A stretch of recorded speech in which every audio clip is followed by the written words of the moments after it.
ஹalleluya. கர்த்தருடைய மகாபெரிய பரிசுத்தம் ஸ்தோத்திரம் மகிமை உண்டாக. இந்த கிறிஸ்துமஸ் நாளுக்கு கர்த்தர் நன்றி செலுத்துகிறேன். ஹalleluya. கர்த்தாவே இந்நாள் கிறிஸ்துமஸ் நாளிலும் இந்த தேவனுடைய தேவசனையாக அழைத்து வந்து கர்த்தரை துதிக்க போற்ற விசேஷமாக பிறப்பின் பாடல்கள் பாடி தேவனை துதிக்க கர்த்தர் நாங்கள் அனைத்தும் கிருபையை பாருங்க. கர்த்தர் ஸ்தோத்திரம். கர்த்தர் நமக்கு செய்த நன்மைக்காக கர்த்தர் நன்றி செலுத்த கடமைப்பட்டிருக்கோம். விசேஷமாக கர்த்தர்களுக்கு பிறந்த நாளே நான் எப்போவுமே நாம் தேவனுக்கு பிறப்பின் பண்ணி ஆசரிக்க நாம் கடமைப்பட்டிருக்கோம். அந்த பிராய நாட்கள் தேவசனையாக வந்து கிறிஸ்துமஸ் ஆராய் ஏறெடுக்க முடியாமல் பிறப்பின் பாடலை பாடி தேவ நாமத்தை மகிமைப்படுத்த முடியாமல் கர்த்தர் நாங்கள் கிருபை செய்ததுக்காக கர்த்தர் ஸ்தோத்திரம். அது மாத்திரமல்ல உங்களோடு சேர்ந்து கர்த்தர் அடியான இந்த பாக்கியத்தை கொடுத்தவங்க கர்த்தர் ஸ்தோத்திரம். ஹalleluya. தேவனுடைய பரிசுத்த ஸ்தோத்திரம் மகிமை உண்டாதாக. இந்த கிறிஸ்துமஸ் நாளுக்காக நன்றி செலுத்துகிறேன். எல்லாரும் கர்த்தர் நாமத்தினாலே இயேசு நாமத்தில் கிறிஸ்துமஸ் வாழ்த்துக்கள். ஆமென். ஹalleluya. கர்த்தரை இதுக்காக போற்றுகிறேன், துதிக்கிறேன். நல்ல நாளில் கர்த்தர் தேவசனங்கள் அழைத்து வந்திருக்கிறார்கள். கர்த்தர் ஸ்தோத்திரம் செலுத்துகிறேன். அதாவது இந்த கிறிஸ்துமஸ் நாளை சில பேர் கொண்டாட யோசிக்கிறார்கள். டிசம்பர் 20 கிறிஸ்துமஸ் பண்ண தெரியுமா என்று சொல்லி என்று சில ரெக்கார்டு கேட்டுக்கொண்டிருக்கிறார்கள். ஆக்சுவலாக வேதாந்த பிரகாரமாய் லூக்காவில் எழுதப்பட்ட பிரகாரமாய் அங்கே சென்சஸ் எடுக்கப்பட்டிருக்குது. தேவனோட இயேசுவோட பிறந்த நாள் வந்து டேட் ஆஃப் பர்த்தை அங்கே நோட்டீஸ் பண்ணியிருக்காங்க, ரெக்கார்ட் பண்ணியிருக்காங்க. அதுக்காக தான் இப்போ வரைக்கும் அது ரொம்ப வெளிப்பட்டு இப்போ வரைக்கும் புதுசாக கொண்டாடி கொண்டிருக்கிறோம். ஆனாலும் சில பேர் என்ன சொல்லுவாங்க, அது நாள் உங்களுக்கு சரியாக தெரியுமா, உங்களுக்கு கைக்கு ரெக்கார்ட் இருக்கா என்று சொல்லி சில பேர் சொல்லி கொண்டு அது கிறிஸ்துமஸ் ஆராதனை கொண்டாட செய்யணுமா என்று சொல்லி சில பேர் இன்னும் கிறிஸ்துமஸ் ஆராதனை கொண்டாட மாட்டாங்க. ஆக்சுவலாகவே வேதத்தின் பிரகாரமும் பிறப்பின் பண்ணியை நம்ம கொண்டாட வேண்டும். நம்மளுடைய பிறந்தநாளே நம்ம கொண்டாடுறோம். நம்ம ஆண்டு பிறந்தநாள் நம்ம கொண்டாடக்கூடாதா?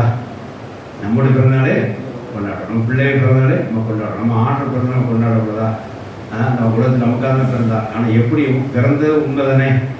இயேசு பிறந்தது உண்மை, அதை யாரும் மாற்ற முடியாது. பிறந்த உண்மை. அப்போ அந்த நாள் ஒன்று இருக்குல்ல, அவன் பிறந்த நாள் ஒன்று இருக்குல்ல, அதை கொண்டாடலாம்ல. நம்முடைய பிள்ளை பிறந்தநாள் கொண்டாடுறோம். நம்ம ஆண்டு பிறந்தநாள் ஒன்று இருக்கும்போது அதை கொண்டாடலாம்ல.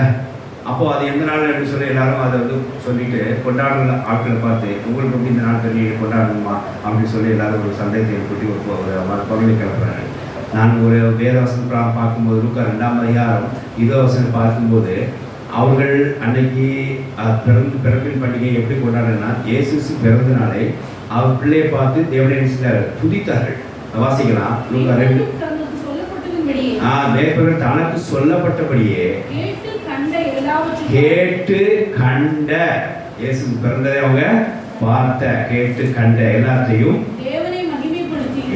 தேவனை செஞ்சாங்க, மகிமைப்படுத்தி துதித்தார்கள். துதித்து கொண்டு திரும்பி போனார். ஹalleluya.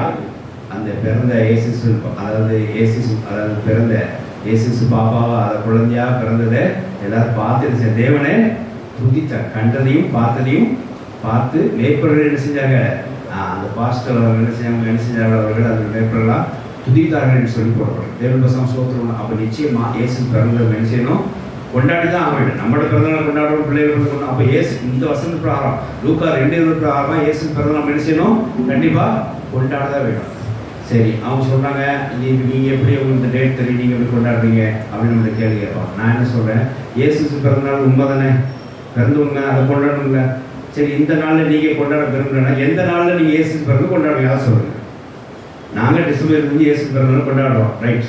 அதுக்கு ஒரு நாள் நியமித்திருக்கிறோம், கொண்டாடுறோம். நீங்கள் எப்போ கொண்டாடுவீங்க இயேசு பிறந்தநாள்? இங்கே மேற்பர்கள் துதித்தார்கள் இருக்க, பிள்ளை பிறந்தது பார்த்து பிள்ளை பிறந்தது இயேசு பிறந்தது பார்த்து தேவன் மகிமைப்படுத்தி துதித்தார்கள். அப்போ நீங்கள் எப்போ துதிப்பீங்க அப்படின்னு கேட்டு பாருங்க, அவ்வளோ பதில் சொல்லுவீங்க. நம்ம கொண்டாடுறதுக்கு ஆச்சா வச்சோம்பாங்க, ஆனால் அவங்க கொண்டாட சரி. அப்போது நீங்கள் இப்போ பிறந்தநாள் நாங்கள் கொண்டாடுறது எப்போ டேட் தெரியல, அதெல்லாம் கொண்டாடக்கூடாதுன்னு நீங்கள் சொல்கிறீங்க. அப்போது நீங்கள் எப்போ பிறப்பின் பண்ணி கொண்டாடுறது வசந்தம் இருக்குல்ல, அப்போ நீங்கள் எப்போ செஞ்சீங்க அது சொல்லாதீங்க. அப்போ மொத்தத்தில் அவங்க அது கொண்டாடணும் இல்லை. 10 வருஷம் சோத்திரம்ல, ஆனால் கத்திர ஒரு பாக்கியத்தை கொடுத்துருக்கிறார். ஹalleluya. ஒரு நாளை நியமித்து விசேஷப்படுறவன் பாக்கியவான்னு சொல்லி எழுதப்பட்ட பிரகாரமாய் கர்த்தர் நாளை நமக்கு இயேசு பிறந்த நாளை நம்ம கொடுத்து பிறப்பின் பண்டிகை கொண்டாட முடியாது நமக்கு அடக்கம் செய்திருக்கிறார். ஹalleluya. ஆனால் நம்ம தொடர்ந்து கிறிஸ்துவின் பிறப்பை செய்வோம், கொண்டாடுவோம், கர்த்தரை மகிமைப்படுத்துவோம், தேவன் தொடர்ந்து ஆசைப்பார். ஆமென். ஹalleluya. இப்போ நம்ம கிறிஸ்துவின் பிறப்பின் செய்தியை நம்ம அறிந்து கொள்ள முடியாது. துவாவை உதவி செய்வாராக. பரிசுத்த அப்போஸ்தலனாகிய யோவான் என்ற சுவிசேஷம் 3ஆம் அதிகாரம் 16 வாசிக்கலாம். 3:16.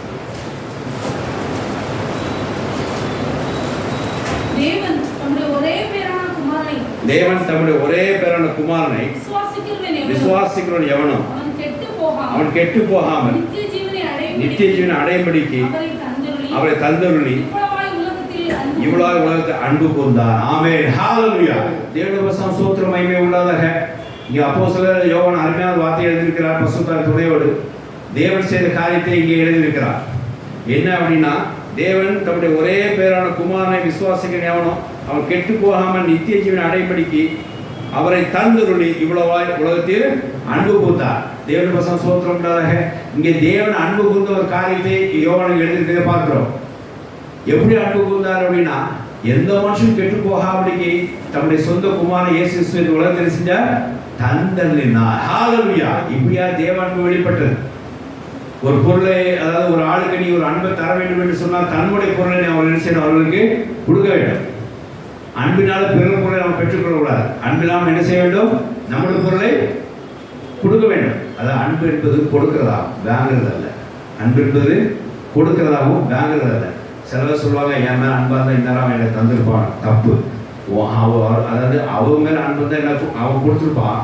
நீங்கள் அவர் மேலே அன்பு செய்யணும், நீங்கள் அவன் கொடுத்துருப்பீங்க. அதான் உண்மை. தேவனுடைய வசனம் ஸ்தோத்திரம் உண்டாதாக.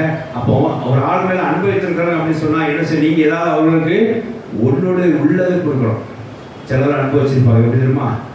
நாளைக்கு இங்கே வரும்போது அதை வாங்கி இவர்கிட்ட கொடுத்துருங்க அப்படிவாங்க. எப்படி வரும்போது அதை வாங்கி இவர்கிட்ட கொடுத்துருக்காங்க, அவங்களத கொடுக்க மாட்டாங்க. எப்படி தன்னுடைய பொருளை தான் கொடுக்கறதா இது அன்பு. தவிர இன்னொரு பொருள் எடுத்து கொடுத்துட்டு என்ன சரி உங்க பிரயாசனை காட்டுறதுல அன்பு கிடையாது. இங்க என்ன பண்ணிருக்காருங்க, தம்முடைய ஒரே பேரான குமாரனை கர்த்தராகிய இயேசு கிறிஸ்துவை இந்த உலகத்தில் தந்தருளி யார் கெட்டு போகாமல் இந்த உலகத்தில் செஞ்சார், அன்பு கூர்ந்தார். ஹalleluya. தேவனுடைய வசனம் ஸ்தோத்திரம் உண்டாதாக. யோசிச்சு பார்க்கணும். அதாவது இப்போ நம்ம அந்த நாளை தியானிக்கிறோம். எதுக்குன்னா, இயேசு அதாவது தேவன் தன் அன்பை இந்த உலகத்துக்கு தந்துள்ள நாளாகும். தந்துள்ள நாள்னா அதை வெளிப்படுத்துகிற நாளாகும். இந்த கிறிஸ்துமஸ் நாளில் நம்ம என்ன செய்கிறோம் அப்படின்னா, எதோட தியானிக்க போகிறோம் அப்படின்னா, தேவன் நம்ம மேல் அன்பு வைத்து நமக்கு தந்த, நமக்கு இயேசு தந்தை நாம் தியானிக்க போகிறோம். தேவனுடைய வசனம் ஸ்தோத்திரம் உண்டாதாக. இங்கே என்ன அப்படின்னா, தேவன் தம்முடைய அன்பை வெளிப்படுத்த முடியாது தம் சொந்த பேரான இந்த உலகத்துல தந்துள்ள நாளாகும். இந்த நாளாகும். ஹalleluya. அப்படி அந்த அன்பை வெளிப்படுத்தின ஒரு நாளாக பார்க்கிறோம். கர்த்தருடைய வசனம் ஸ்தோத்திரம் உண்டாதாக. ஆகிய அந்த உலகத்திலே யார் கெட்டு போகாமல் இருக்க முடியாத அவர் அன்பு வைத்தார் தேவன். ஹalleluya. தேவன் எவ்வளவு நல்லவர் பாருங்க. ஒருவரும் கெட்டு போகாமல். இந்த பாருங்க, இந்த தந்துள்ள நோக்கத்தை இந்த வசனத்தை போடப்பட்டு வருத்திக்கு அழுதி வாசிங்க.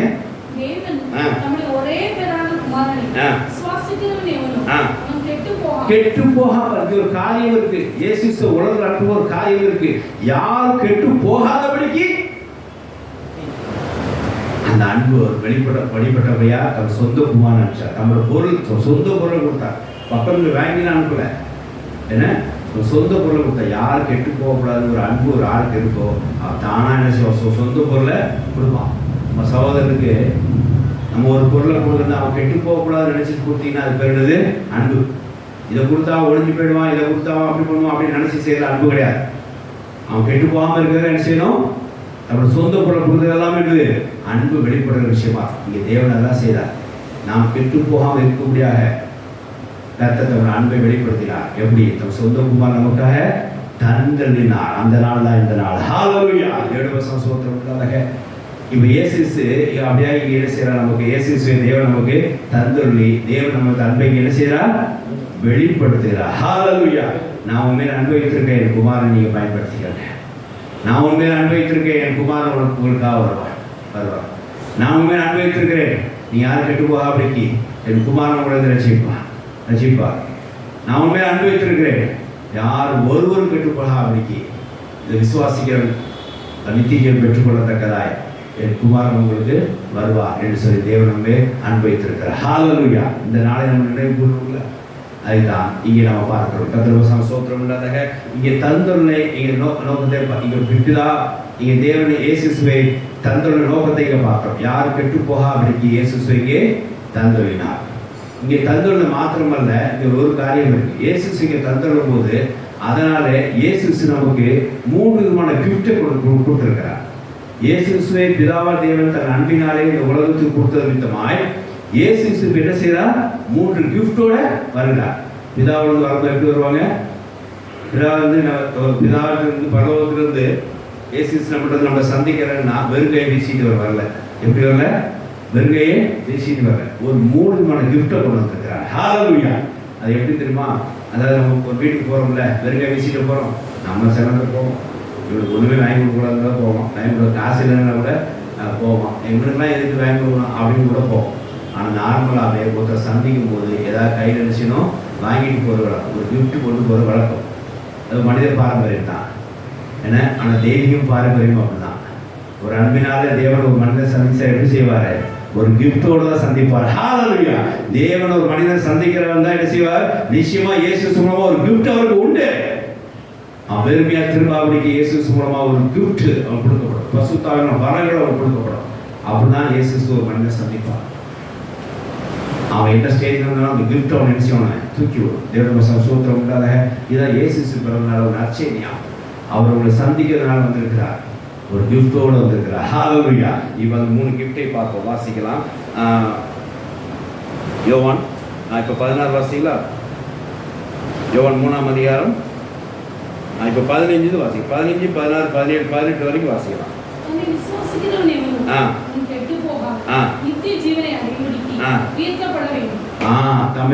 நம்ம விசுவாசிகள் எவனோ அவன் கெட்டு போகாமல் நித்திய ஜீவனை அடையக்கூடிய என்ன செய்யணும்? அவன் உயர்த்தப்பட வேண்டும். 2வது பாயிண்ட், 2வது வாசிங்க, அடுத்தது தொடர்ந்து வாசிங்க. அந்த பகுதி வாசிங்க. தேவன் தம்முடைய ஒரே பிறந்த குமாரன் விசுவாசியானோ கெட்டு போகாமல் நித்திய ஜீவனை அடையும்படிக்கு அவர் தந்தருளி இவ்வளவு உலகத்தை அன்பு கூர்ந்தார். உலகத்தை ஆக்கினைக்குள்ளாக தீர்க்கும்படி தேவன் தம்முடைய குமாரனை உலகத்தை அனுப்பாமல் அவரை உலகம் ரட்சிக்கப்படுவதற்காகவே அனுப்பினார். 3வது அடுத்தது, அவர் விசுவாசிக்கிறவன் ஆக்கினைக்குள்ளாக தீர்க்கப்படாமல் விசுவாசியானோ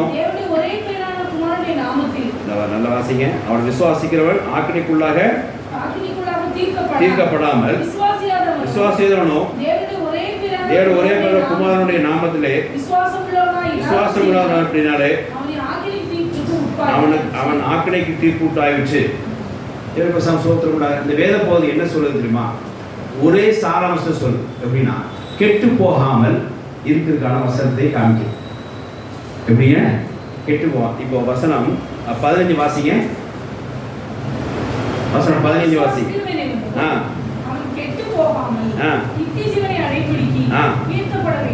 தேவனுக்கு ஸ்தோத்திரம் உண்டாதாக. இங்க கெட்டு போகாம இருக்கிறதுக்காக ஒரு கிஃப்ட். 2வது வசனம் கெட்டு போகாம இருக்கிறதுக்காக கிஃப்ட். 3வது வசனம் பாருங்க கெட்டு போகாம கிஃப்ட். இதுல என்ன தெரியுமா? 3 கிஃப்டை இயேசு இந்த தேவன் உலகத்தில் இயேசு தந்துடும் போது 3 கிஃப்டோட இயேசு அனுப்பினார். என்ன தெரியுமா? 1 மகாபெரிய ரட்சிப்பு கர்த்தர் கொடுத்தார். ஹalleluya. இப்போ 17வது வசனம் வாசிங்க, எழுதிக்கோ. ஃபர்ஸ்ட் கிஃப்ட் வாசிங்க, 17வது வசனம் வாசிங்க. உலகத்தை ஆக்கினைக்குள்ளாக தீர்க்கும்படி தேவன் தம்முடைய குமாரனை உலகத்தை அனுப்பாமல், அதுக்காக உலகத்தை அனுப்புவார். எதுக்கு அனுப்பிச்சார்? இயேசுவை அவரால் ரட்சிக்கப்படுவதற்காக அவரை அனுப்பினார். ஹalleluya. ரட்சிப்பு மக்கள் பெற்றுக்கொள்ள முடியாது. இயேசு செய்த உலகத்திலே தந்தல்னா அதுதான் தேவனுடைய அன்பு. யாரும் கெட்டு போகாம இருக்க முடியாது. ஹalleluya. முதல் பாயிண்ட், இயேசு சொன்ன கிஃப்ட் என்னமா? உலகத்தை எதுக்கு அனுப்பினார்? ரட்சிப்பு நம்ம தர முடியாது அனுப்பினார். ஹalleluya. 2வது பாயிண்ட் பாருங்க. 2வது பாயிண்ட், ஒரு நீதி நமக்கு தர முடியாது. விசேஷமாய் அதை விளக்கலாம். ஒரு நீதிமான நம்ம மாற்ற முடியாது. இயேசு செய்த உலகத்தை அனுப்பிச்சார். ஒரு நீதியை தர முடியாது அனுப்பிச்சார். இப்போ 18 வாசிங்க. அவர் விசுவாசிக்கிறவன் ஆக்கினைக்குள்ளாக தீர்க்கப்படான். விசுவாசியாதவனோ தேவனுடைய ஒரே பிதான குமாரனுடைய நாமத்தில் விசுவாசம் உள்ளவனாய் இராதபடியினால் அவனை ஆக்கினைக்கு தீர்க்கணிக்கு உட்பட்டதாயிற்று. அவரை விசுவாசிக்கிறவன் ஆக்கினைக்குள்ளாக என்ன செய்றான்? தீர்க்கப்படான். சோத்திரம். கர்த்தருக்கு சோத்திரம் உண்டாதாக. இது என்ன பாருங்க, அவனுக்கு ஒரு நீதியில் நிற்கிறான். நியாயப்பிரமாணம் இல்லை. இங்க என்ன இல்லை? நியாயப்பிரமாணம் ஒரு மனுஷனுக்கு தீர்ப்பு கொடுக்காம இயேசு விசுவாசிக்கிறவனும் அவனுக்கு என்ன உண்டாவது? ஒரு நீதி உண்டாவது என்று சொல்லி பார்க்கிறோம். அதாவது அவன் நீதிமான மாறுறான் என்று சொல்லி பார்க்கிறோம். இது 2வது காரியமா? 3வது காரியம் வாசிங்க. 15 வசனம் வாசிங்க. 15. விசுவாசிக்கிறவன் எவனோ அவன் கெட்டு போகாமல் நித்திய ஜீவனை அடையும்படிக்கு உயர்த்தப்பட வேண்டும். ஆமென். ஹalleluya. இங்க மறுபடியும் அதே டயலாக் வருதுங்க. அவன் கெட்டு போகாம இருக்கபடி தன்னை விசுவாசிக்கிறவன் எவனோ அவன் நித்திய ஜீவனை அடையும். இது 3வது பரிசு என்ன அப்படின்னா நித்திய ஜீவனை, எட்டர்னல் லைஃப் கர்த்தர் உங்களுக்கு தருவார். ஹalleluya. இந்த 3 பாயிண்டும் இயேசு கிறிஸ்து இந்த உலகத்தில் 3:19 பிறந்த பரிசுகளாம். அப்படி வாசிங்க. அவர் 3ஆம் அதிகாரம் 15-18 வரைக்கும் வேத பகுதி இப்போ நம்ம தியானிக்கிறோம். யோவான் 3ஆம் அதிகாரம் 15-18 வேத பகுதியாக இப்போ நம்ம தியானிக்கிறோம். அதில் தேவன் மனிதன் எவன் கெட்டு போகக்கூடாதுன்னு சொல்லி ஒரு அன்பை வைத்திருக்கிறார்.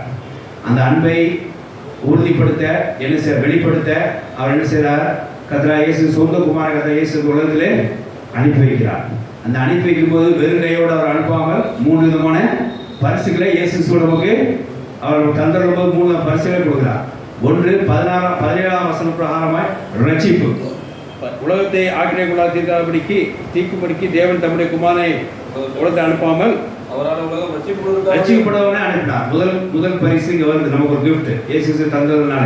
ரெண்டாவது, அவன் யாரும் நியாயத்திற்படையாதபடிக்கு, அதாவது யாரும் நியாயத்திற்பினால் ஆக்கினை அடாதபடிக்கு அவன் நீதிமான மாறுபடியாக இருக்கும்படியாக கர்த்தர் இன்னொரு கிஃப்டை கொண்டு வருகிறார். 3வது கிஃப்ட் 15 வசனத்தை வாசிக்கிறோம். அங்கே நித்திய ஜீவனை பெற்றுக்கொள்ளும்படியாக எட்டர்னல் லைஃப் அவன் பெற்றுக்கொள்ளும்படியாக கர்த்தர் அங்கே ஒரு பரிசை தருகிறார். இந்த எட்டர்னல் லைஃப் 3 தியானிக்க போகிறோம். தேவனுக்கு ஸ்தோத்திரம் உள்ளதாக.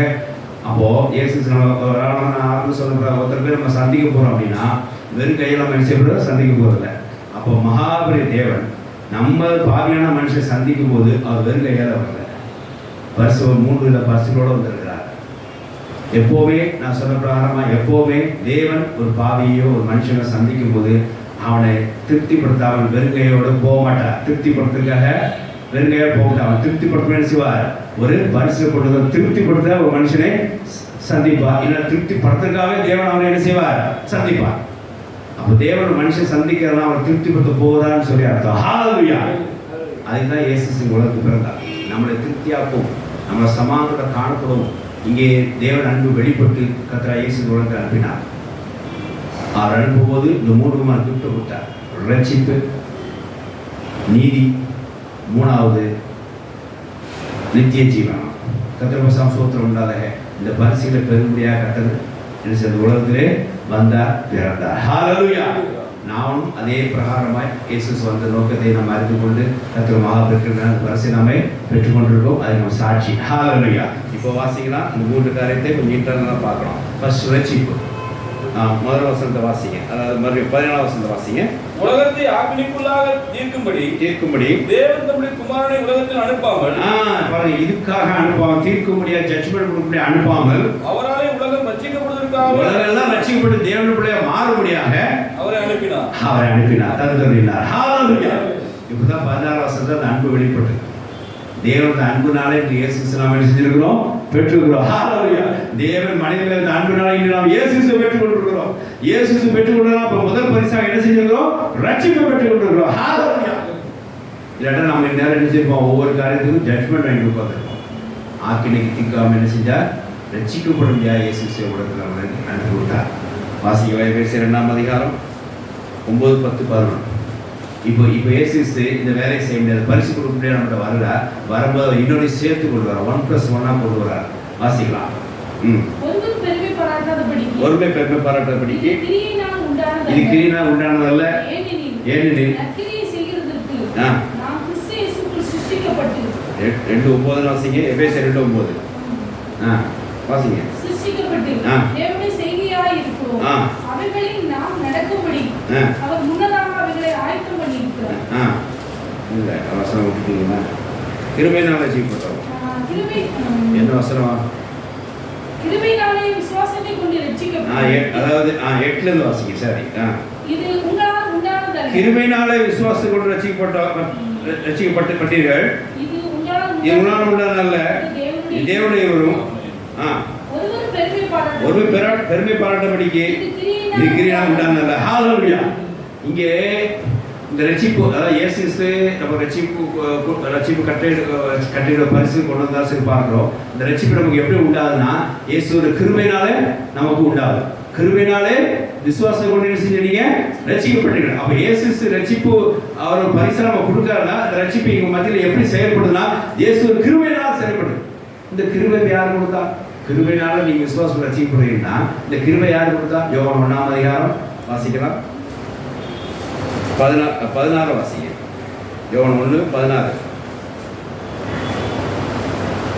அவருடைய பரிபூரணத்தினாலே நாம் எல்லோரும் கிருபை மேல் கிருபை பெற்றோம். இயேசு பரிபூரணத்தினாலே அவரோட ஃபுல் ஃபேஸ் நம்ம என்ன செய்வோம்? கிருபை மேல கிருபை பெற்றோம். இப்போ 17 வாசிங்க. எப்படி நியாயப்பிரமாணம் மோசேயின் மூலமாக கொடுக்கப்பட்டது. நியாயப்பிரமாணம் மோசே மூலமாக கொடுக்கப்பட்டது. கிருபையும் சத்தியமும் இயேசு கிறிஸ்துவால் கொடுக்கப்பட்டது. ஹalleluya. அப்ப ஒரு கிருபையினாலே விசுவாசம் ரட்சிக்கப்பட்டது அப்படினா இந்த ரட்சிக்கப்பட்டதும் இயேசு கிறிஸ்து கொடுக்கிறார். இந்த கிருபையும் இயேசு கிறிஸ்து கொடுக்கிறார். இத விசுவாசித்தா நீங்க பெற்றுக்கொள்வீங்க. ஹalleluya. அப்ப பாத்தீங்களா அந்த கிருபை நியாயப்பிரமாணம் மோசேயால கொடுக்கப்பட்டது இந்த பூமியில. அப்போ கிருபை இயேசு கிறிஸ்துவால கொடுக்கப்பட்டது.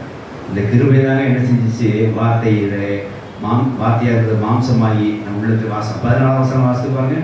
அந்த வார்த்தை மாம்சமாகி, அந்த வார்த்தை மாம்சமாகி தேவனுடைய வார்த்தையா இருந்த தேவனாய் இருந்த வார்த்தை அந்த வார்த்தை மாம்சமாகி கிருபையினாலும் சத்தியத்தினாலும் நிறைந்தவராய் நமக்குள்ளே வாசம் பண்ணினார். நமக்குள்ளே பிறந்தார் இயேசு கிறிஸ்து. ஹalleluya. எதுக்கு? இந்த கிருபை நமக்கு பிரசன்னமாக முடியாது. தேவனுடைய பிரசன்னம் ஸ்தோத்திரம் உண்டாக. இந்த கிருபை உண்டானோன்னு நமக்கு என்ன உண்டாயிடுச்சு? இப்போ என்ன செய்ய வேலை ஆரம்பிச்சிட்டு? இந்த கிருபை உள்ள போன நமக்கு இப்போ என்ன வேலை செய்ய ஆரம்பிச்சிச்சு? இயேசு கிறிஸ்து உள்ளத்தை பிறந்த உடனே கிருபை உண்டாச்சு. உண்டான இப்போ என்ன ஆயிடுச்சுங்க? ரட்சிப்பு வேலை செய்ய ஆரம்பிச்சிச்சு. ஹalleluya. அப்போ புரியுதா? இயேசு கிறிஸ்து வரும்போது அவர் கிருபையும் ரட்சிப்பையும் கட்டளையிட்டார். அதான் நான் சொன்ன ஆரம்பத்தில் 1+1. ஹalleluya. முதல் கிஃப்டோட சேர்த்து வச்சிருக்கு. இன்னொரு ஃப்ரீயா ஒன்று செய்ததுன்னா இலவசமா அந்த கிருபையை நம்ம பெற்றுக்கொண்டோம். ஹalleluya. கர்த்தருடைய மகாபெரிய கிருபையினால தான் அந்த 3 கிஃப்டையும் பெற்றுக்கொண்டோம். அந்த முதல் தேவனுடைய இயேசு முதல் கிஃப்டை இந்த கிருபையினால தான் பெற்றுக்கொண்டோம். இயேசு முதல் கிஃப்ட் என்னது? இயேசு உலகத்தில் பிறந்த முதல் கிஃப்ட் என்னது? கிருபையா? ரட்சிப்பு. அந்த ரட்சிப்பு எப்படி உண்டாச்சு? இயேசுவோட கிருபையினால உண்டாயிடுச்சு. தேவனுடைய பிரசன்னம் ஸ்தோத்திரம் உண்டாக. அப்போ இந்த 3 கிஃப்ட்டுமே இயேசு கிருபையினால நமக்கு கொடுக்கப்பட்டது. கர்த்தருடைய பிரசன்னம் ஸ்தோத்திரம் உண்டாக. என் நினைவு கூறுங்க. இந்த கிறிஸ்துவின் பிறந்த நாளில் இயேசு நமக்கு கொடுத்த பரிசை நீங்கள் நினைவு கூறுங்க. இயேசு சாத ரட்சிப்பு நமக்கு உண்டாயிடுச்சு. நான் யோசித்தேன் சார் இல்லை நான் அதான் பயப்பட்டுருக்கிறோம். அவனை கேட்பேன், நாம் உண்மையை ரசிக்க பெற்றுமாடா அப்படின்னு கேட்பேன். நம்ம உண்மையை ரசிக்கப்பட்டோமா? யோசித்து பாருங்க. நீங்கள் உண்மையை ரசிக்கப்பட்டீங்க ரசிக்கப்பட்டோமா? ரசிக்கப்பட்டதானா அவனை கேட்பேன். எப்படி பிரதர் எப்படி அப்புறம் அவனை எங்கள் அக்கா பேசுவான். அப்போ அவன் சும்மா நம்மளே பைபிள் எடுத்து சர்ச்சைக்கு போகிறோன்னா அப்போ ரசிக்கப்பட்ட இயேசுக்கு பிறந்த உண்மை தானே அழியுமா? நம்மளே பைபிள் எடுத்து சர்ச்சைக்கு போகிறோம்னா கிறிஸ்துமஸ் பண்டிகை கொண்டாடுறோம்னா நம்ம ரசிக்கப்பட்டதான் தான் போகிறோம். அப்போ இயேசு பிறந்த உண்மைதான். இயேசு பிறந்தது உண்மை. நீ மனசுல எவனா ஏற்றுக்கிறாளோ அவனுக்கெல்லாம் ரட்சிப்பு உண்டு. ஹalleluya. அது இப்போ மேடையில் ஏறும்போது நம்ம பைபிள் பதில் சிரிச்சு அடைஞ்சிருச்சேன். நம்ம பிரசங்கம் பண்ணுறோம்னா நம்ம ரட்சிப்பு அடைஞ்சிருக்கிறோம். I have received the gift from Jesus. அந்த சால்வேஷன் கிஃப்ட் நான் வச்சிருக்கேன், நானும் பெற்றிருக்கிறேன். ஹalleluya. அதனால நான் இங்கே நிற்க முடியுது. இல்லைன்னா கிறிஸ்துமஸ் இன்னும் எங்கே போயிருப்பான்? அப்படி சுத்தம் போயிருப்பான்ல. அப்போ ரைட். அப்போ புரிஞ்சுக்கிட்டேன். அப்போ இயேசு பிறந்தனால நமக்கு ஒரு கிஃப்ட்டு கிடைச்சிது. அது கொடுத்த 3 கிஃப்ட். ஒரு கிஃப்ட் அவன் நினைச்சிட்டேன். I have received. நான் பெற்றுக்கொண்டேன், ரட்சிப்பை பெற்றுக்கொண்டேன். ஹalleluya. அப்போ இன்னைக்கு யார் உள்ளத்தெல்லாம் இயேசு பிறக்கிறாரோ அவங்கள ரட்சிப்பு உண்டு. ஹalleluya. தேவ கிருபை ரட்சிப்பு நேரம் என்ன செய்யும்? நடத்தும். இயேசு தேவ கிருபையினாலே உங்களுக்கு பிறந்திருக்கிறார், உங்களுக்கு தந்திருக்கிறார். அது மூலமாக உங்களுக்கு ஒரு 3 கிஃப்ட் கொடுக்கப்பட்டார். ஒன்று இருக்குது கர்த்தரால் இயேசு கொடுக்கப்பட்ட ரட்சிப்பா. எல்லா பாவத்திலிருந்தையும் மத்தியில் பார்க்கிறோம். இயேசு உலகத்துக்கு பிறந்த ரீசன் என்ன? ரட்சகரா பிறந்தார். எதுக்கு பிறந்தார்? எல்லா மனுஷங்களையும் பாவத்திலிருந்து ரட்சிக்கவே பிறந்தார். ரட்சகர் என்று சொல்லி அவருக்கு இன்னொரு பேரும் இருக்குது. கர்த்தருடைய ஸ்தோத்திரம் உண்டாதாக. ஆகையினாலே நம்ம கர்த்தரா இயேசு இந்த பூமியிலே தேவன் அன்பிற்காக வெளிப்பட்ட விதமாய், பூமியிலே பிறந்த விதமாய் இந்த ரட்சிப்பு நமக்கு என்னது? வெளிப்பட்டது. இது இயேசு நம்ம கொடுத்த முதல் கிஃப்ட் ஆகும். ஹalleluya. அதாவது பரலோகத்திலிருந்து பூலோகத்தில் இயேசு வந்து நம்மளை சந்திக்கும் போது அவர் வெறும் கையில் வரல. அவரோட கிருபையினால என்ன செஞ்சிருக்கிறார்? மோசே நியாயப்பிரமாணம் இருந்து வரல. இது தேவனுடைய மகாபெரிய கிருபையினாலே இயேசு கிருபையினால நமக்கு என்ன கொடுத்தார்? ரட்சிப்பை கட்டளையிட்டு இருக்கிறார். ரட்சிப்பை நமக்கு கொடுத்துருக்கார். இது முதல் கிஃப்டாம். கர்த்தருடைய ஸ்தோத்திரம் உண்டாதாக. ஆகையினால இந்த முதல் கிஃப்டை பத்திரமா வச்சுங்க. இந்த ரட்சிப்பை காத்துக்கொள்ளுங்க. இயேசு பிறந்த நாளுக்காக பிறந்த போது அவங்களுக்கு கொடுக்க முடியாது கொண்டு வந்து பரிசா. நாம தேவனுக்கு பரிசு கொடுக்குற வேற. இங்கே இயேசு நமக்கு கொடுக்குற பரிசு நம்ம ரட்சிப்போம். சால்வேஷனா தேவனுடைய சந்தோத்திரம் உண்டாதாக. ஆகியால் தொடர்ந்து கர்த்தர் உள்ளத்தில் இருந்து ரட்சிப்பை கட்டளைக்கு ஆசைப்பாக. கர்த்தர் சந்தோத்திரம் உண்டாதாக. ரெண்டாவது காரியம் கர்த்தர் சந்தோத்திரம். ரெண்டாவது தேவனுடைய நீதி நமக்கு விளங்கும். 17ஆம் வசனம் வாசிங்க, 18 வாசிங்க.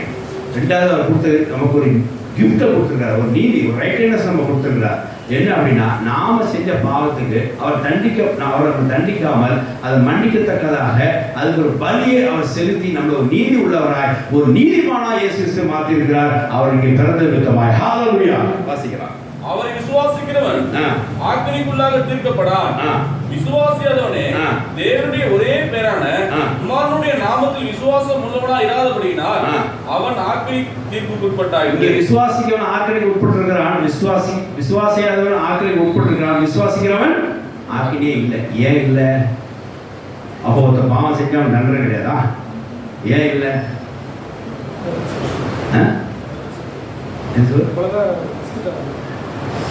செஞ்ச பாதி என்ன பண்றது? செஞ்ச பாதி ஏன் தண்டனை கொடுக்கல? ஃபர்ஸ்ட் ரட்சித்துனா பாவம் செய்யாம அது வெளியே கொடுத்துட்டார் ரட்சிப்பு, ரைட்டா? செஞ்ச பாவத்துக்கு தண்டனை கொடுக்கலையே. விசுவாசிக்கு தண்டனை கொடுக்கல. ஏன் தண்டனை கொடுக்கணும்? ஏன் தண்டனை கொடுக்கல? ஹல்லேலூயா. இயேசு தண்டனை செஞ்சார், பெற்றுக்கொண்டார். அவர் உங்களுக்கு போய் உள்ள போயிட்டாருங்க. நம்ம செஞ்ச பாவத்துக்கு உள்ள போகாம அவர் ஜாமீனை வெளியே எடுத்துட்டார், ரட்சித்தார். ஃபர்ஸ்ட் ஒரு ஆள் ஜாமீன் ரட்சிச்சாரு, அதான் ரட்சிப்பு. கிஃப்ட் அப்படின்னா ஒரு ஆள் உள்ள மாட்டிட்டாங்க, அவன் போய் என்ன செய்யறாங்க, ஒரு வக்கீல் போய் என்ன செய்யறாரு, ஜாமீன் எடுக்கிறார். அப்போ அவன் வெளியே வந்துடுவான். யார் வெளியே வந்துடுவா? குற்றவாளி வெளியே வந்துடுவான், பாவி வெளியே வந்துடுவான். வக்கீல் உள்ள போற போகட்டார்ல, ஏன்னா அவர் சட்டம் தெரிஞ்சவர் போகட்டாரு. ஆனால் இங்கே என்ன நடந்தது? ஃபர்ஸ்ட் ரட்சிப்பை கொடுத்துறாரு, கிஃப்ட். கிருபையினால மனசு இறங்கி அவங்கள வெளியே கொண்டு வந்து ஜாமீன் நான் கையில் போட்டுறேன், விட்டுருங்க. அவன் உள்ள சரி ரைட்டு. இப்போ அடுத்த சட்டப்பிரவா இப்போ யார் உள்ள போறாப்பா? இன்ஸ்பெக்டர் கேட்பாரு, நீ அவன் வெளியே கொண்டு அடுத்த உள்ள யார் போறா? இந்த செய்த குற்றத்துக்கு இப்போ யார் உள்ள போறா அப்படி இன்ஸ்பெக்டர் கேட்பார். என்ன பண்ணுறாரு? நான் போறேன்.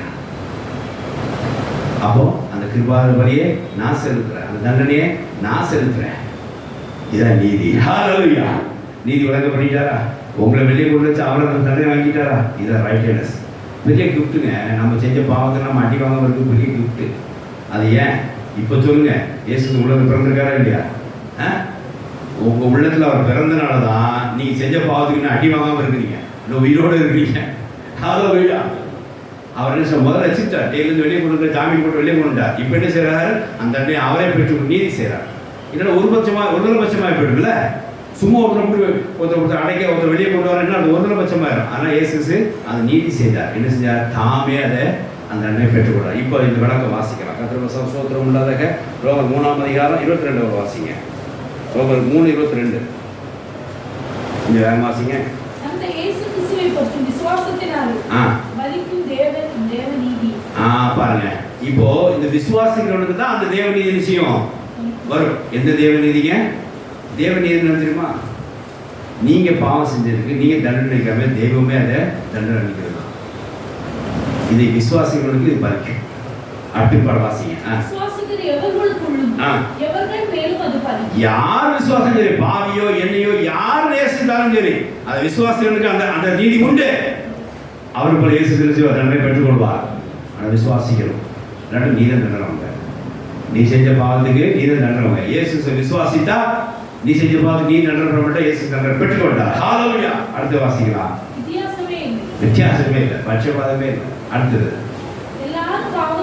எல்லாரும் பாவம் செய்து தேவ மகிமையற்றவர்களா ஆகி மறுபடியும் இலவசமா கிருபையினாலே கிறிஸ்து மீட்பை கொண்டு இப்ப நீதிமானாக்கப்படுது. ஹல்லேலூயா. இப்ப வெளியே வந்தவன் என்ன வருவான்? ஜாமீன் விட்டு கர்த்தர் உள்ள போயிட்டாரு, இவன் வெளியே அனுப்பிச்சிட்டான். வெளியே வந்து என்ன செய்வான்? அப்படியே காலை ஏற்றி விட்டு கேஸ் ரிலீஸ் ஆயிடுச்சு அடுப்பான். அவன் பேர் குற்றவாளி சொல்ல போறாங்களா? இல்லை. இப்போ அவனுக்கு கொடுக்குற டைட்டில் என்ன? நீதிமான். நாம இப்படிதாங்க நம்ம நீதிமானா இருக்கோம். ஹல்லேலூயா. நாம செஞ்ச பாவத்துக்கு நாம தண்டனை நினைச்சு கொண்டு நம்ம நீதிமான ஆகல. நியாயப்பிரமாண கிரியனால நம்ம நீதிமான ஆகல. நமக்கு பிறகு ஒருத்தர் உள்ள போயிருக்கிறார், என் தண்டனை வந்து வாங்கிக்கிட்டார், அதனால நான் ரிலீஸ் ஆக்கப்பட்டேன், நான் நீதிமான். அது யாரு? இயேசு கிறிஸ்து. ஹல்லேலூயா. எனக்கு பதில் ஒருத்தர் உள்ள போய் அந்த தண்டனை வாங்கினால இன்னைக்கு நான் ரிலீஸ் ஆக்கப்பட்டேன், நான் என்ன செஞ்சுட்டேன்? நீதிமாக்கப்பட்டேன். இது இயேசுனால உண்டான. ஹல்லேலூயா. இது யார் பெருமை பாராட்டுறதுக்கு? இது உங்களால உண்டான என்ன செய்யல? ஈவல்ல, இது தேவனால் உண்டாக்கப்பட்டது. ஹalleluya. இயேசு உள்ள வரும்போது இது 2 கிஃப்டோட வந்தார், 3 கிஃப்டோட வந்தார். இது 2வது கிஃப்டா என்ன? இயேசு உலகம் வரும்போது, அதாவது தேவன் இந்த உலகத்தை இயேசு தந்துடும்போது 3 கிஃப்டோட அனுப்பிச்சார். வெறுங்கையால என் மகனை போய் சந்திக்காத, வெறுங்கையால என் மகளை போய் சந்திக்காத என்று சொல்லி இயேசு 3 கிஃப்டை கொடுத்து அனுப்பிச்சார். உன் கிருபையினால அவரை ரட்சித்துக்கோ அப்படின்னு சொன்னார். இயேசு பிதாவாக்க முடியே செய்தார். நீ தண்டனை நினச்சி அவன் ரிலீஸ் பண்ண போறியா, செய்துக்கோ. இயேசு அப்படியே செய்தார். 3வது கர்த்தருக்கு சோத்திரம். இது இன்னும் விளக்க வேண்டாம், இன்னும் ஒரு பகுதி உங்களுக்கு காட்டுறேன். அதே ஃபுல்லாக வாசித்து முடியும். அந்த இதை நீதிமானாக்கப்பட்டது வாசிங்க. தேவன் பொறுமையா இருந்து முற்காலத்தில் இது ரொம்ப யோசித்து பாருங்க. நம்ம செஞ்சு பார்த்து மறுபடியும் சொல்லி நம்ம செஞ்சு பார்த்து அடி வாங்காம இருக்கோம். அவர் பொறுமையா இருந்து முற்கால செஞ்ச பாவங்களை பொறுத்து கொண்டு நம்முடைய நீதியை காண்பிக்கும் பொருட்டாக தாம் நீதி உள்ளவரும்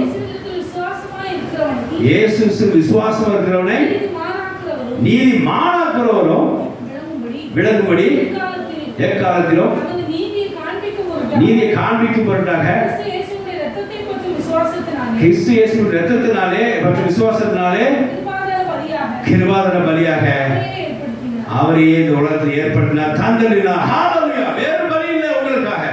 உங்களுக்காக ஒரு ஆடு மாடு இன்மை கிடையாது. இயேசு சொன்னார் ஹalleluya. எதுக்காக? அவரை பற்றி விசுவாசம் எவனோ என்ன செய்யணும்? தன்னுடைய நீதி விளங்கும்படியா அவன் நீதிமானமாகவனுக்காக. ஹalleluya. எவ்வளவு பெரிய எண்ணம் பாருங்க. ஒரு பாவி நீதிமானம் ஆகும்படியாக ஒரே எண்ணம் வந்து தேவன் மட்டும்தான் இருக்கு. ஹalleluya. இந்த மனுஷனுக்கு எதா இருக்கா? நம்ம சொல்லுவோம் அவன் பாவியா இருக்கான்னா அவன் செஞ்ச பாவத்தை அணிவிக்கான்னு சொல்லுவான், அப்படிதானே? ஆனால் அதே இயேசு எப்படி பார்ப்பார்? அந்த பாவியே நீதிமானாக்கள், நான் கிருபாதார பலியாரே அப்படின்னு உலகத்து வந்திருந்தார். அவருடைய நீதி விளங்கும்படியாக கர்த்தர் செய்தார். இப்படி கர்த்தருக்கு சோத்திரம் உண்டாதாக. அதே ரோமர் 5ஆம் அதிகாரம் 16-17 வசனம் இன்னும் இதோட விளக்கம் டீப்பாக இருக்கும்.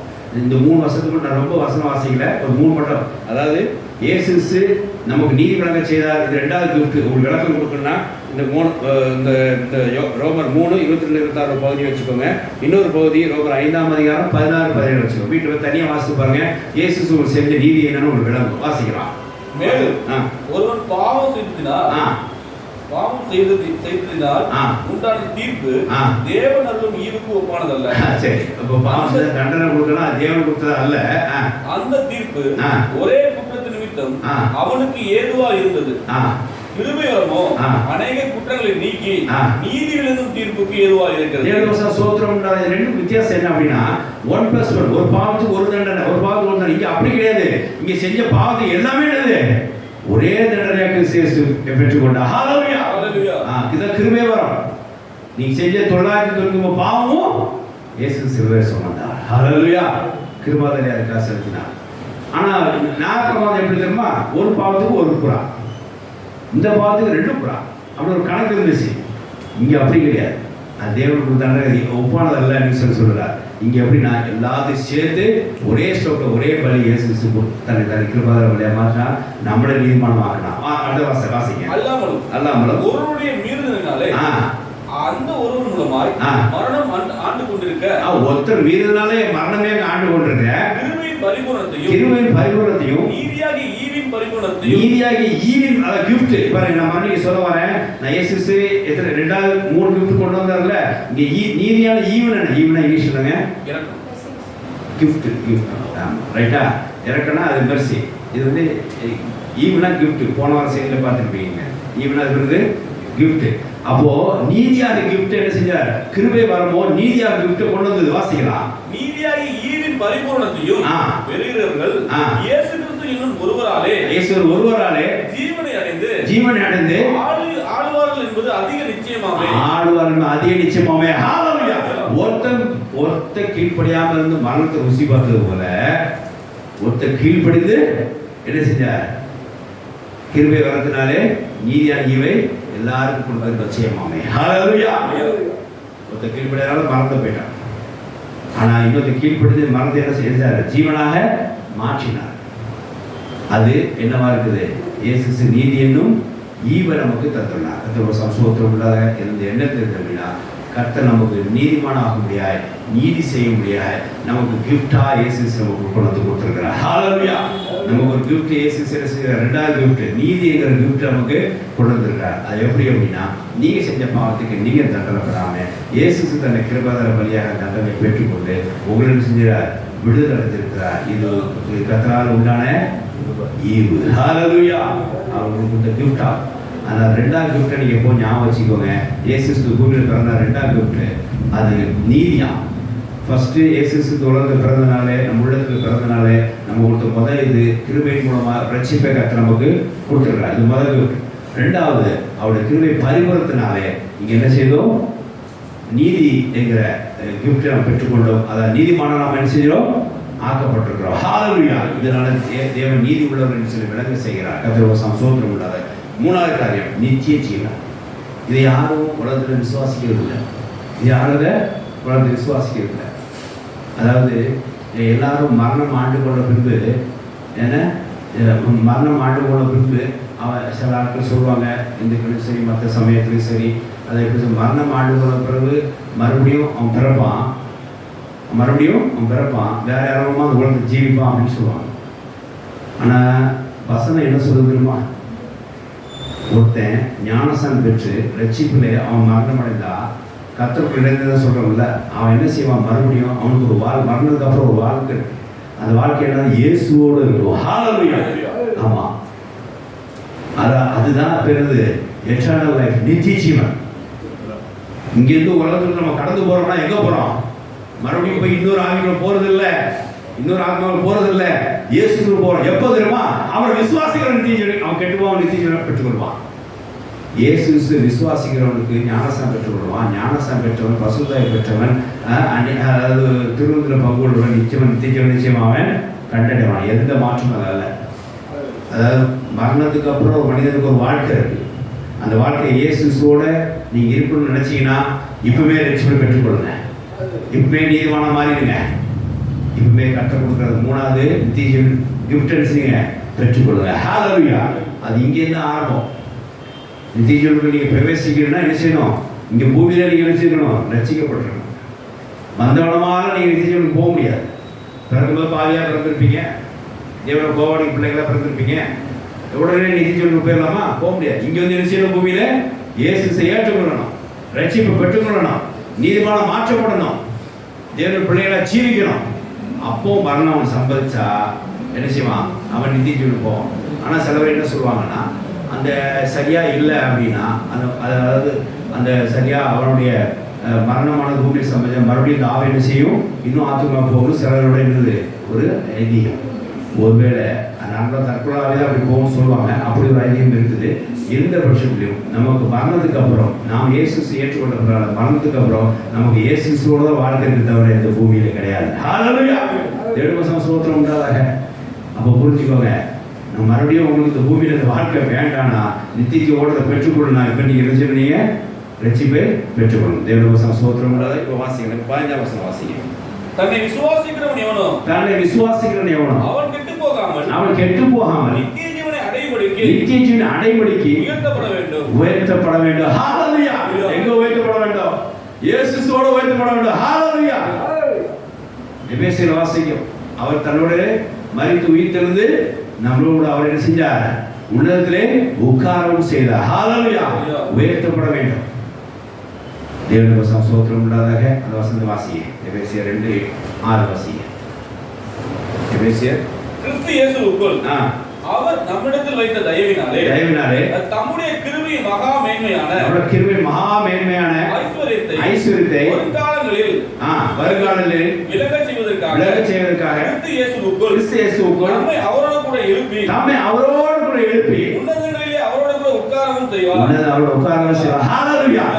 அப்ப என்ன பாருங்க, இந்த வசனத்துக்கும் யோவான் 3:15 என்ன வித்தியாசம் அப்படின்னா, அவர் இந்த பூமியில வந்து மரணத்தை ருசி பார்த்து உயிர் தெழுந்து நம்மளோட சேர்ந்து அவரு உயர்த்தப்பட்டாச்சுன்னா இவன் என்ன செய்வான், நித்தியோட பெற்றுக்கொள்ள முடியாது செய்தார். ஹalleluya. அப்ப இதை விசுவாசிக்கணும். இயேசு மரித்து உயிர் தெழுந்தார், எனக்காக மரித்து உயிர் விசுவாசிக்கும் போது அந்த உயிர் தெழுந்து வல்லமையானது தொடர்ந்து மரணத்துக்கு அப்புறம் கூட இயேசு சொல்ல செய்யும், ஜீவிக்க செய்யும். தேவனுக்கு ஸ்தோத்திரம் உண்டாதாக. அப்ப இங்க அதான் சொல்றோம், உன்னதத்திலே உட்காரம் செய்யலாம். அந்த வசனம் என்ன சொல்லுது? 3:15 என்ன சொல்லுதுன்னா, வாசிங்க, நித்திய ஜீவன் பெற்று உயர்த்தப்பட வேண்டும் என்று சொல்லப்படுது. வாசிக்கலாம். பூமியோட ஜீவனை பத்தி சொல்ல, நித்திய ஜீவன் எட்டர்னல் லைஃப், எத்தனை வருஷம் ஆனாலும் அது இயேசு சொல்ல வாழ்ற ஒரு லைஃபா. வாசிக்கலாம். தன்னை விசுவாசிக்கிறவன் எவனோ அவன் கெட்டு போகாம நித்திய ஜீவனை அடையும்படிக்கு உயர்த்தப்பட வேண்டும். ஹalleluya. இயேசு உயர்த்தப்படுகிறார். நம் எழுப்பின நம்மளுக்கு கதை உயர்ந்ததிலே உன்னதத்திலே உட்கார்ந்து செய்கிறார். ஹalleluya. எனக்கு சோத்திரம் உண்டாக. அப்போ 3 கிஃப்ட்டை இயேசு இந்த உலகத்துல பிறக்க நமக்கு தரும்படியா பிறந்திருக்கிறார், கொடுத்தும் இருக்கிறார். தேவனுடைய சோத்திரம் உண்டாக. 3 கிஃப்ட் எக்காந்தோடு வாழ்க்கையை மறக்காதீங்க. இயேசு உள்ளது பிறந்ததுல 3 கிஃப்ட். 1 கிருபையின் மூலமா ரட்சிப்பு, 2 அவர் தன் கிருபையால் வழியாகி நமக்கு நீதி கொடுத்தார், அதாவது நீதிமானாக்கப்பட்டார். உங்க நீதிவாத சரியா உட்காரணும்னு செய்ய நீதிமானால். அதனால நான் ரோமர் 27 திரும்பி வாசிக்க சொன்னேன். தம் நீதிக்குள்ள வழங்கும்படியாக எல்லாரும் அவர் விசுவாசிக்கிறவரும் நீதிமான ஆக்கும்படியாக தன் கிருபையால் வழியாக என்ன செஞ்சார்? அவர் தன்னை ஒப்பு கொடுத்தார். 2வது கிஃப்ட் இயேசு நமக்கு நீதிங்கிறத கொடுத்து நீதிமான ஆக்கும்படியாக நமக்கு செய்திருக்கிறார். 2வது கிஃப்ட். 3வது என்றென்றும் அவரோடு நித்திய ஜீவன் ஓட்டத்தை நமக்கு கொடுத்திருக்கிறார். ஹalleluya. இந்த 3 கிஃப்ட் இயேசு உள்ளத பிறந்தனால வந்திருக்கு. இன்றைக்கும் இயேசு விசுவாசிகளுக்கு தேவன் இயேசு உள்ளத பிறப்பார். ஒரு மனிதனுடைய உள்ளத்துல இயேசு பிறந்துட்டார் அப்படின்னா அவனுக்கு கிருபை மூலமா ரட்சிப்பு உண்டு. ஒரு மனிதனோட உள்ளத்துல இயேசு பிறந்துட்டாருன்னா அவனுக்கு இயேசு கிருபையின் பூர்ணத்தினாலே அவனுக்கு நீதி என்கிற நீதிமான ஆக முடியாத வரம் அவனுக்கு உண்டு. அவன் நீதிமான ஆக்கப்படுவான். இன்னைக்கு ஒரு மனிதனுக்கு இயேசு உலகத்துல ஒரு மனிதன உள்ளத்துல இயேசு பிறந்துட்டார் அப்படின்னா அவனுக்கு நித்தியமா உண்டு. ஹalleluya. சோத்திரம் உள்ள இது இயேசு இந்த உலகத்துல பிறக்கும்போது கொண்டு வந்த கிஃப்டா. இப்படியாக இயேசு கொடுத்து தேவன் தம் அன்பை செஞ்ச உலகத்துல வெளிப்படுத்தினார். இந்த வசனத்தில் 5 காரியத்தை நம்ம டீல் பண்ணார். எப்படின்னா அன்பு, விசுவாசம், ரட்சிப்பு, நீதி, நித்திய ஜீவன். இது என்ன விருது அப்படின்னா, ஃபர்ஸ்ட் கொடுத்து தேவன் அன்பு வெளிப்படுத்தி நம்ம குமாரன் அனுப்பிச்சாரு. என்ன நோக்கத்தை அனுப்பிச்சாரு? நல்ல நோக்கம், யாரும் கெட்டு போகாம இருக்கிறார் அனுப்பிச்சார். அப்போ இது தேவன் செய்தான். இந்த வேத பகுதி என்ன பண்ண, நீங்க அப்புறம் யோசனை தியானம் பண்ணீங்க. யோவான் 3:15 18 உள்ள வேத பகுதியை வாசித்து நீ தியானம் பண்ணா 5 சங்கதி விளங்கும். என்ன சங்கதி? 5 சப்ஜெக்ட் விளங்கும். என்னன்னா தேவன் நம்ம அன்பு விளங்கும். யாரும் கெட்டு போகாமல் இருக்கிறக்கா இயேசு சொல்ற அன்பு கொடுத்தார். அந்த அன்பு விளங்கும். இது இயேசு கிறிஸ்து, அதாவது இது தேவன் மனித மேல் விட்ட மனிதர் செய்த ஒரு காரியமாகும். 2வது இயேசு கிறிஸ்து இந்த பூமியில வந்து என்ன செஞ்சார் தெரியுமா? 3 விதமான கிஃப்டை கொடுத்தார். 3 விதமான கிஃப்டை கொடுத்தார். ரட்சிப்பு, நீதி, நித்திய ஜீவன். இங்கே இதுல 3 காரியங்கள் உள்ளடக்கப்பட்டிருக்குது. அதாவது நான் சொன்ன இந்த வேதவாதத்தில் 5 சப்ஜெக்ட் சொன்ன 1 தேவன் நம்ம செய்தது, அது அன்பு. ரைட்டா? கெட்டு போகாம இருக்கிறார். அடுத்தது ரட்சிப்பு, நித்திய ஜீவன், நீதி. இது இயேசு நமக்கு கொடுத்தது. இதுல 3 பாயிண்ட் இருந்துச்சு. இந்த 5வது பாயிண்ட் இருக்கு பார்த்தீங்களா? இது என்னது? 1 தேவன் நம்ம செய்த அன்பு. அடுத்தது ரட்சிப்பும் நீதியும் நித்திய ஜீவனும் இயேசு நமக்கு கொடுத்தது. இந்த பகுதி மூலமா நம்ம பார்த்து கொடுத்தது. 3வது ஒன்று இருக்கு. என்னது? என்ன சொல்ல போறா? 3வது 5 பாயிண்ட் 4 கவரேஜ் பண்ண 1 மிஸ்ஸிங். என்னது? பார்த்தீங்களா? இப்படிதான் நம்ம வேதவாசம் வாசிக்கும். 5 சப்ஜெக்ட் என்ன சொல்லிட்டேன் நான். 5 வேத பகுதியில் 5 சப்ஜெக்ட் இருக்கு. அதில் 1 தேவன் கொடுத்தது. மிச்சம் 3 3 யார் கொடுத்தா? இயேசு கொடுத்தது. இன்னும் 1 பெண்டிங் இருக்குது. நம்ம டீல் பண்ண வேண்டியது. என்னது? விசுவாசம். இந்த விசுவாசம் யார் செய்யணும்? இதை விட்டுருவோம். கொடுங்க ஆண்டவரே, ஆண்டு வாங்குறதெல்லாம் பெற்றுக்கொள்வோம். தேவனோட அன்பா பெற்றுக்கொள்ற ஆண்டவரே, தேவனோட ரட்சிப்பா பெற்றுக்கொள்ற ஆண்டவரே, நித்திய ஜீவனா பெற்றுக்கொள்ற ஆண்டவரே, நீதிமானா பெற்றுக்கொள்ற ஆண்டவரே. இதை எப்படி பெற்றுக்கொள்வேன்? இதெல்லாம் அவர் மேல் விசுவாசம் வச்சாதான் அவன் கெட்டு போகாமல் எல்லாம் பெற்றுக்கொள்வான். ஹalleluya. அதை நம்ம சொல்றதும் இல்லை, நம்ம செய்யறதும் இல்லை. இப்போ கூட விட்டு சொன்னார் பத்தியில் அவசரத்தை நீங்கள் எல்லாரும் அவசரம். நீங்கள் மட்டும் தப்பா நினைக்காதீங்க, எல்லாரும் தான். நாம செய்ய வேண்டியது நம்ம சொல்றதே இல்லை. தேவன் நம்ம சொல்றது, தேவன் கொடுக்குறதா பெற்றுக்கொள்ள. அதான் ஆரம்ப சொல்ல, அன்பு என்பது கொடுக்குறதா, பெற்றுக்கொள்றதல்ல.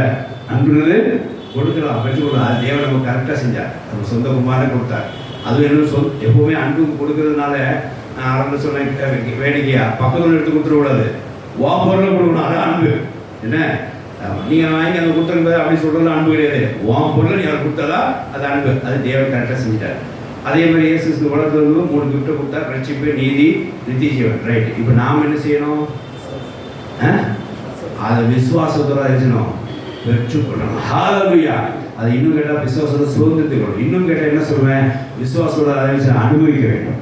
இன்னும் விசுவாசத்தினால என்ன செய்யணும்? அதை என்ன செய்யலாம்? ஆக்சஸ், அதாவது அதை நம்ம என்ன செய்யணும்?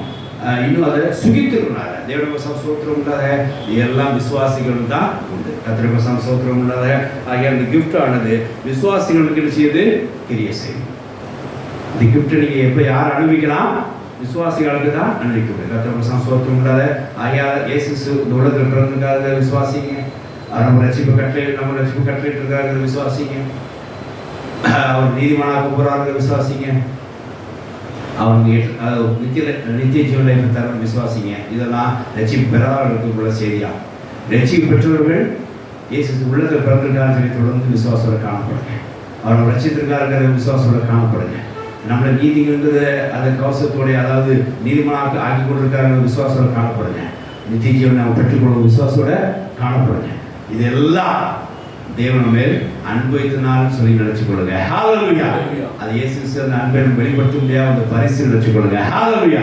அவர் வெறுங்கையா நம்ம சந்திக்காதபடிக்கு தேவன் வாக்குப்படாத அந்த அன்பை வெளிப்படுத்தும் மூலமாய் 3 விதமான கிஃப்ட், 3 பரிசுகளை நமக்கு காண்பித்திருக்கார். நம்ம பெற்றுக்கொண்டோம்னு சொல்லி விசுவாசிங்க. ஹல்லேலூயா. இப்படி அந்த 3 பரிசுகள் ரட்சிப்பு, நீதி, விசேஷமாய் நித்திய ஜீவனை பெற்றுக்கொண்டிருக்கிறோம் என்று சொல்லி நீங்க விசுவாசிக்க வேண்டும். அப்போது கிஃப்ட் உங்களுக்கு செய்யும். தேவனுடைய சோத்திரம் உள்ளதாக ஆகையினால இந்த காரியத்தினால அன்பு கொள்ளுங்க. 1 Corinthians 13ஆம் அதிகாரம் 8ஆம் வசனத்தை வாசிக்கும் போது உங்களுக்கு தெரியும். 1 Corinthians 13:8 வாசிங்க. அன்பு ஒரு காலம் முடியாது. ஹல்லேலூயா. தேவனுடைய சோத்திரம் உள்ளதாக இயேசு தேவன் தன் மனிதர்களே அன்புனாலே இயேசு அன்பு கொடுத்து இந்த 3 பரிசு கொடுத்திருக்கிறார். இந்த அன்பு என்ன செய்யாது? ஒரு காலம் ஒழியாது. ஆனால் ரட்சிப்பு நம்மளோட என்ன செய்யாது? ஒழிந்து போகாது. நீதிமானோடு ஒழிந்து போகாது. நித்திய ஜீவன் போட்டு ஒழிந்து போகாது. ஹல்லேலூயா. ஏன்னா இது இயேசு மூலமா தேவ அன்புதான் நமக்கு கொடுக்கப்பட்டது. இந்த அன்பு ஒரு காலம் ஒழியாது. ஹல்லேலூயா. ஆனால் உங்களுக்கு கொடுத்த ரட்சிப்பு தான். உங்களுக்கு நீதி தான். உங்களுக்கு நித்திய லைஃப் கொடுத்தது தான். அது எந்த மாற்றமும் இல்லை. இது இயேசு உலகத்தில் பிறந்தனால் நமக்கு உண்டான பரிசா. தேவ பிள்ளைகள் இயேசு உள்ளது பிறந்திருக்கிறது வந்து சந்தோஷப்படுங்க. அதாவது உற்சாகமாக இருங்க. பூமியிலே சமாதானம் சும்மா இயேசு தூதர்கள் எப்படி துதித்தார்கள்? உள்ள தேவனுக்கு மகிமையும் பூமியிலே சமாதானம் மனுஷனுக்கு பிரியம் உண்டாக. அதை புரிஞ்சுக்கோங்க. அப்போ இயேசு உள்ளால ஒரு பிரியம் நமக்கு வந்திருக்குமே தேவன் மேலே. இயேசு உலகத்தை பிறந்தனால நமக்கு பூமியை சமாதானம் எப்படி உண்டாயிடுச்சு? ரட்சிப்பாங்க. இயேசு கட்டளையிட்டா. ஹல்லேலூயா. நீதியை நமக்கு கொடுத்திருக்கிறார். ஹல்லேலூயா. நித்திய ஜீவனை கொடுத்திருக்கிறார். ஹல்லேலூயா. அதனால பூமியில சமாதானம் இருக்கு. நமக்கும் சமாதானம் இருக்கு. நமக்கு தேவனுடைய பிரியம் என்று காண்பித்தார். இது எல்லாம் எப்படி உண்டாயிடுச்சு? தேவனுடைய அன்பு. அந்த அன்பு ஒரு காலம் ஒழியாது. தேவன் நம்ம அன்பு ஒரு காலம் ஒழியாது. யாரையும் பிரிக்கவும் முடியாது. ஆனால் அந்த அன்பினால் இயேசு மூலமாய் பெற்ற இந்த ரட்சிப்பின் பரிசையும், கிருபை மூலமாக ரட்சிப்பின் பரிசையும், தேவனுடைய அன்பினாலே இயேசு மூலமாய் நாம் பெற்ற இந்த நீதிமானாவுடைய பரிசையும், தேவனுடைய அன்பினால் இயேசு மூலமாக நாம் பெற்ற இந்த நித்திய பரிசையும் தொடர்ந்து நாம் அதை ஆக்கிரமித்து அதை அனுபவித்து தேவாச பெற்றுக்கொள்வோமாக தொடர்ந்து கிறிஸ்து பிறந்த இந்த நன்னாளில் கூட இந்த ரட்சிப்பிடுகிற பரிசும் தொடர்ந்து விசேஷமாய் இந்த நீதியையும் விசேஷமாக இந்த நித்திய ஜீவனை தொடர்ந்து பெற்றுக்கொண்டு தேவாசம் பெற்றுக்கொள்வோமாக தொடர்ந்து இயேசு கிறிஸ்து பிறப்பிலே நாம் விசுவாசம் தேவன் நாம் சுழித்திருப்போம். கர்த்தர் தாமே இந்த வார்த்தைகள் ஆசீர்வதிப்பார். ஆமென். ஹல்லேலூயா. ஹல்லேலூயா.